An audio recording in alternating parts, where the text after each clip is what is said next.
Bienvenidos a la clase número 5 de Educación Especial. En esta clase vamos a trabajar sobre lo que es la intervención y la evaluación de las discapacidades y sobre el diagnóstico como barrera. Para hacerlo vamos a comenzar a retomar algunos conceptos trabajados en la clase anterior que fueron presentados por mi compañera Fernanda. Con ella estuvieron trabajando sobre los distintos tipos de discapacidad y las características de cada una de ellas, ¿sí? Para dar comienzo a esta clase lo que vamos a hacer es proponerles una actividad a partir de estos tipos de discapacidad que vieron con mi compañera, presentando distintas imágenes representativas de cada una de ellas y un interrogante, sí, que pueden contestar si quieren de forma escrita o pueden pensar sobre la respuesta que ustedes darían a esta pregunta, ¿sí? La idea es que finalizada la clase, una vez que ya hayamos abordado cada uno de los conceptos propuestos para el día de hoy, ¿sí? Puedan profundizar en su respuesta, ¿sí? Hacer los cambios que consideren necesarios, o quizás fortalecerla, enriquecerla de acuerdo a lo que hayamos trabajado, ¿sí? Entonces, el interrogante que vamos a proponerles es ¿por qué es necesario o no conocer el diagnóstico de estos sujetos, ¿sí? Las imágenes están en la pestaña de la clase de correspondientes y en la clase de hoy. También está por escrito el interrogante que les proponemos, así que si quieren pueden dar pausa al video, ir a las imágenes, contestar esta pregunta y luego comenzaríamos con el abordaje teórico. Bueno, una vez que tienen la respuesta de este interrogante que les proponemos, vamos a comenzar con lo que es la clase teórica, ¿sí? Para comenzar a trabajar con lo que es intervención y evaluación, vamos a tomar el texto de Miguel Ángel Verdugo, ¿sí? Este autor nos comienza a hablar de la evolución, de la evaluación, ¿sí? En las discapacidades. Nos hace un breve recorrido histórico, ¿sí? A partir del año 1950, que nos presenta la evaluación y de las pruebas estandarizadas, ¿sí? Alrededor de este año es cuando se utiliza este tipo de pruebas, ¿sí? Que lo que intentan es recabar información acerca de aspectos generales de la inteligencia, de la personalidad y de los logros del sujeto obtenida a partir de la respuesta a diversas demandas, ¿sí? Para 1960 estas pruebas estandarizadas comienzan a desarrollarse, ¿sí? En principio se profundizan más aquellas que son referidas a los aprendizajes. Para 1970 estas pruebas estandarizadas comienzan a encontrar algunas limitaciones en cuanto no pueden dar información útil al tratamiento, ¿sí? A los procesos que se dan dentro de un tratamiento. Finalmente, el autor nos comenta que para el año 1980, ¿sí? Desde el ámbito educativo comienzan a proponerse propuestas alternativas, ¿sí? A este tipo de evaluación. Entonces, lo que nos va a decir Miguel Ángel Verdugo con respecto a estos tipos de evaluación y estos métodos alternativos es que ambas son necesarias e importantes y complementarias, ¿sí? Por un lado tenemos las pruebas estandarizadas que nos sirven para la detección de un diagnóstico, ¿sí? Para conocer información general del sujeto, ¿sí? Para obtener una información preliminar antes de comenzar un tratamiento o una intervención, ¿sí? Y por otro lado tenemos los modelos alternativos que nos sirven para pensar los tipos de intervenciones que podemos brindar a modo de apoyatura a los sujetos con discapacidad, ¿sí? De esta manera vamos viendo cómo se va pasando, ¿sí? Vieron como vimos en la primera y segunda clase que hay cambios en los paradigmas, cambios en los modelos, ¿sí? Que traen consecuencias, y mismo vemos como aquí también hay cambios en la evaluación. Estas consecuencias también se pueden ver en lo que es la evaluación de las discapacidades. Empezamos con un modelo biologicista, pasamos a un modelo estandarizado de la evaluación, ¿sí? y terminamos con un modelo funcional. Vemos cómo podemos contrastar estos temas, ¿viste? Este modelo de la discapacidad, ¿sí? Con el diseño universal de los aprendizajes y con el modelo social de la discapacidad, ¿sí? Se correspondería con estos dos conceptos que nosotros trabajamos en las primeras clases. Una vez que tenemos que hayan leído ustedes en profundidad la bibliografía correspondiente a lo que es la intervención y la evaluación, vamos a tomar el texto de Sacristán para considerar lo que es la intervención en profundidad, ¿sí? Lo que hace es Miguel Ángel Verdugo es dar una breve introducción, lo profundizamos con el texto de Sacristán.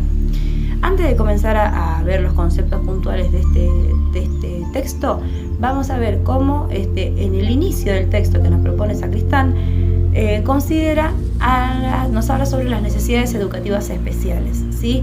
Y ya parándonos en el paradigma del modelo social de la discapacidad, lo que nos va a decir este autor es que ¿quiénes presentan necesidades educativas especiales? ¿Solamente los sujetos con discapacidad? Lo que nos va a decir este autor es que no solamente los sujetos que presentan alguna discapacidad tienen necesidades educativas y necesitan de una intervención individualizada, sino que, por ejemplo, habla de grupos de alumnos y grupos de estudiantes que, si bien no presentan un diagnóstico, no tienen una discapacidad, ¿sí?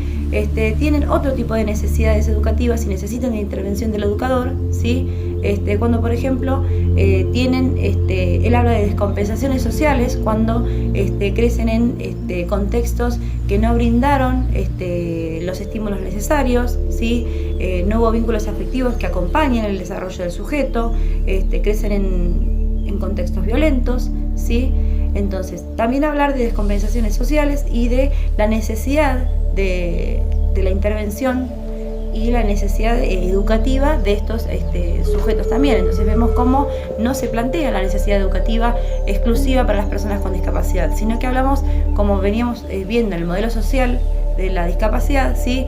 Cómo todos tenemos necesidades educativas que tienen a distintas causas, pero al fin y al cabo lo que nos dice el autor es que por distintos motivos todos los estudiantes tienen necesidades educativas.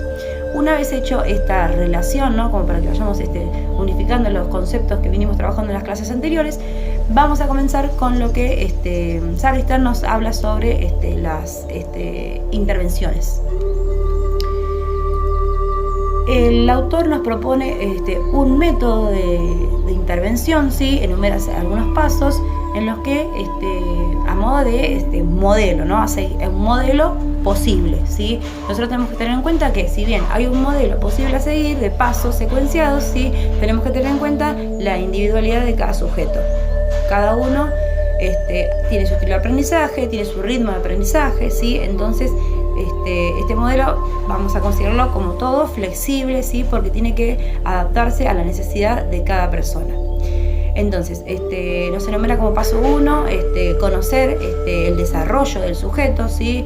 Más que nada lo que se refiere a lo que es la parte biológica, lo que es el desarrollo, ¿sí? Las pautas y los hitos en el desarrollo, si se dieron en las edades esperadas, si se dieron en edades tardías o precoces, ¿sí? Después el segundo paso que menciona es conocer las necesidades educativas de cada sujeto, ¿sí? Las características individuales de cada individuo. Luego nos propone conocer su entorno, ¿sí? ¿Por qué? Porque es necesario conocer el contexto en el que él se desarrolla, tanto como para saber las herramientas que puede tomarse de ese contexto, como también en qué contexto se está desarrollando, para ver también cuáles son sus fortalezas y debilidades y qué este contexto le puede ofrecer o no al sujeto, ¿sí? Después, bueno, nos menciona como siguiente paso comenzar a pensar, a planificar las intervenciones, ¿sí? Y luego, una vez que tenemos ya planificada esta intervención, actuar en base a lo que nosotros planificamos como intervención, ¿sí? Teniendo en cuenta los recursos, el entorno, ¿sí? Los logros que ya ha tenido y los que aún faltan, ¿sí? En cuanto a las pautas madurativas, como para hacer foco en aquellas que tienen más necesidades y intervenir con mayor profundidad en esos aspectos que faltan todavía fortalecer en el niño. Volvemos a recalcar que este modelo es flexible, ¿sí? Nosotros no tenemos una planificación de intervención y se da por terminado, se da por cerrado, sino que nosotros hacemos un programa de intervención, pensamos cómo vamos a trabajar con este alumno, proponemos herramientas, proponemos estrategias, recursos, ¿sí?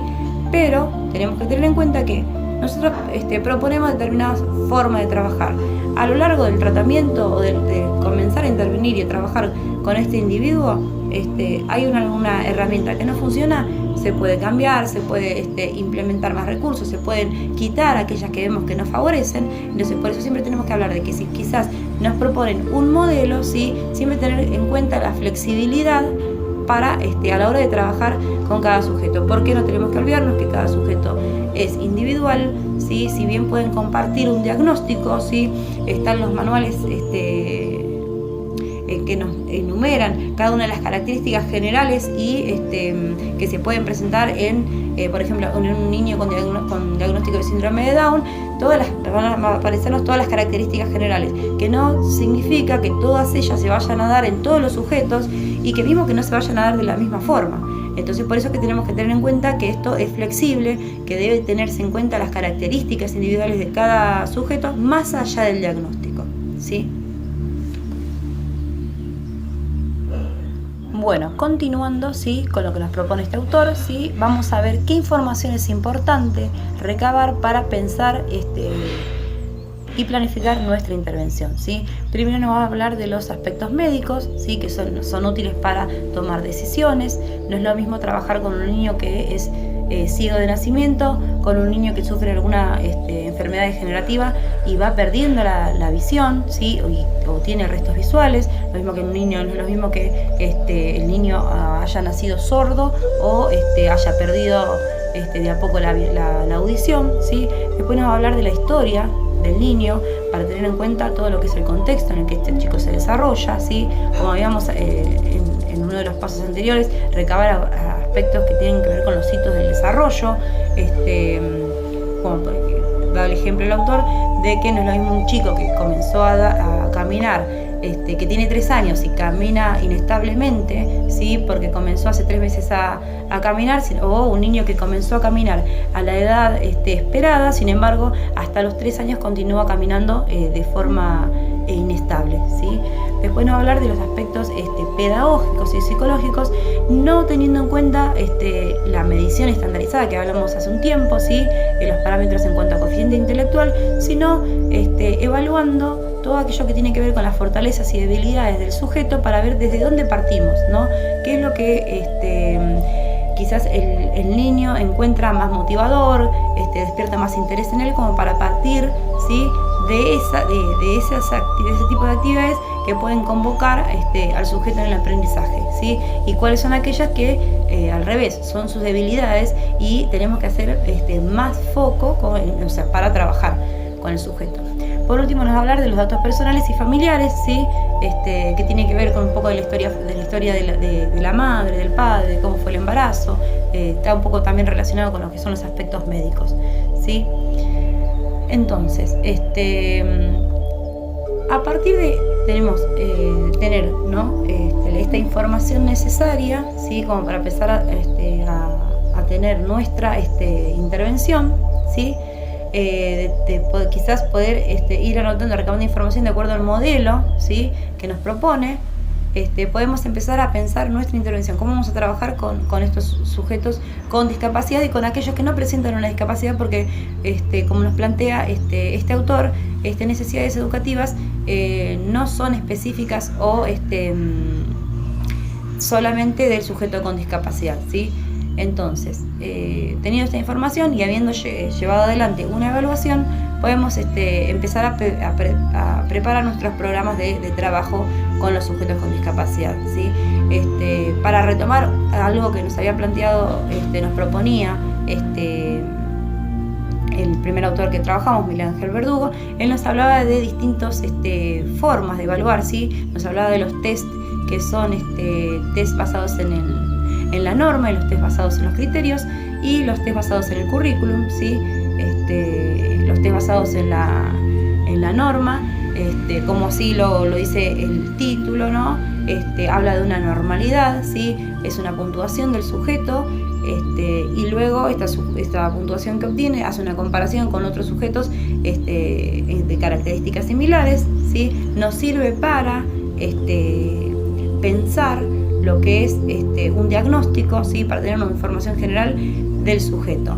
Sin embargo, después tenemos los test basados en criterios que hacen también una puntuación, ¿sí? El sujeto es evaluado y recibe una puntuación, pero en un área específica. Entonces, este tipo de evaluaciones que nos sirve para pensar la intervención, ¿sí? Para esto que estamos hablando ahora con este autor, que es Sacristán. Por último, también tenemos los test, las evaluaciones, los test basados en el currículum, ¿sí? Que son evaluaciones del aprendizaje y de la conducta en el aula, que también serían útiles para pensar nuestra intervención. Bueno, hasta ahora vinimos hablando sobre lo que es intervención y evaluación de los aprendizajes, ¿sí? El tercer tema que tenemos para trabajar en esta clase es el diagnóstico como barrera, ¿sí? Cuando esta evaluación y esta intervención, en lugar de generar una intervención que favorezca hacia el aprendizaje del sujeto, recae en un diagnóstico en el que, queda fijada a un diagnóstico, ¿sí? Y no se piensa una manera de intervenir. Para hablar de lo que es el diagnóstico como barrera, vamos a tomar los conceptos presentados por Norma Filidoro, ¿sí? Que ella nos empieza a hablar de lo que es el pensamiento sindrómico, ¿sí? Nos presenta, en el artículo que tienen para ver ustedes en su bibliografía, nos presenta el caso de una alumna de Catalina, ¿sí?